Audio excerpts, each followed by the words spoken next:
Father Sam, can you tell us what the prospects of these children in Chipulukusu township would be if they did not go to school? If these children did not go to school, you would find that as they are growing, getting into teenage, those who have not been to school, they get into early marriages, they start beer drinking, and then some of them would even end up into gangs where they would get into violent behavior.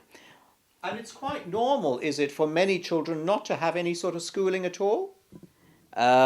Yes, there are quite a number because Chipulukusu, we are talking of a population of about 80,000 settlers 80? in this particular area.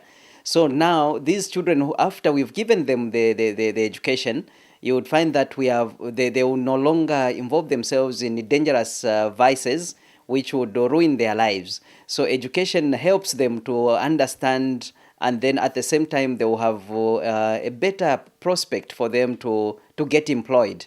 Like we have one boy who was in the initial class. He went through education, and after he passed very well, is grade 12.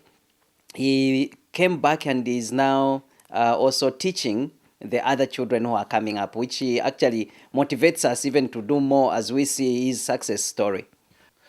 Would you say that pupils are more likely to get a job as a result of the schooling that they're receiving? Yes, please, because after these children have been given the education, then there is a prospect of them getting into tertiary education, which will liberate them from the shackles of poverty. Whereas if they did not get the basic education, it really condemns them to be doomed at that level because there is nothing they can do. Because even to get employed as a maid or a house help, someone needs to communicate, and usually they go to areas where people speak English, for example. So without the basic education, it will be difficult for them to get employed anywhere.